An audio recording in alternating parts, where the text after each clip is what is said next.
Bienvenue sur Autoplus.fr, plein phare aujourd'hui sur la Ferrari FF, déjà 2 séries spéciales sur l'Aston Martin Signet, des Lexus mises à rude épreuve et une exposition rétro au moteur village Fiat.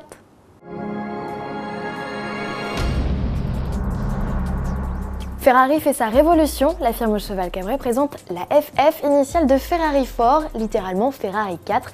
4 pour 4 places, mais surtout 4 roues motrices, une transmission intégrale au cœur d'un modèle du constructeur italien, c'est une grande première.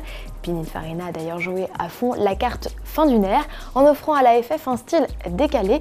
Le plus surprenant, incontestablement le profil, non sans rappeler la BMW Z3 Coupé ou la Zagato TZ3 Corsa.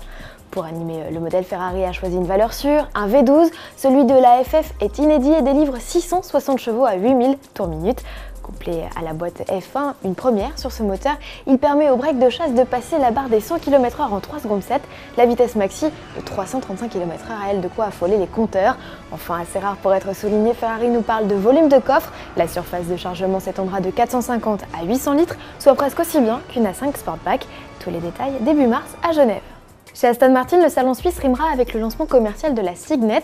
La mise en production de la puce des villes est prévue pour avril. À cette occasion, la firme de Gaydon lance 2 séries spéciales, déjà, une orientée autour de la couleur blanche, l'autre noire. Chacune dispose de jantes alu, sellerie cuir Alcantara et planches de bord coordonnées.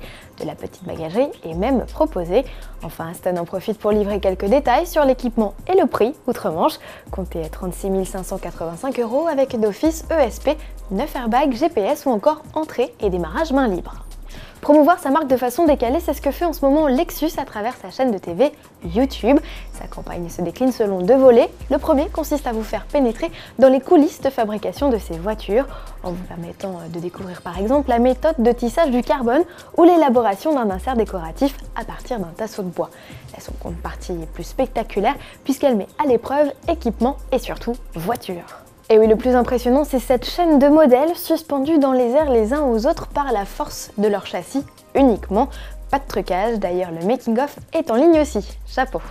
Pour terminer le journal, direction le rond-point des Champs-Élysées à Paris où s'est tenu jeudi soir le vernissage de l'exposition Musée au village. Le hall d'exposition des marques du groupe Fiat célèbre 111 ans d'histoire et de victoire automobile. Un parcours initiatique qui retrace les différentes décennies dans une mise en scène d'objets cultes et de costumes d'époque. 8 modèles emblématiques ont bien sûr fait le déplacement, comme la Lancia Beta Torpedo de 1909, l'Alfa Romeo 8C 2900B de 1938, la Maserati 300S de 1955 ou encore la Lancia Delta S4 Compétition de 1985. À découvrir jusqu'au 14 mars. Bon week-end!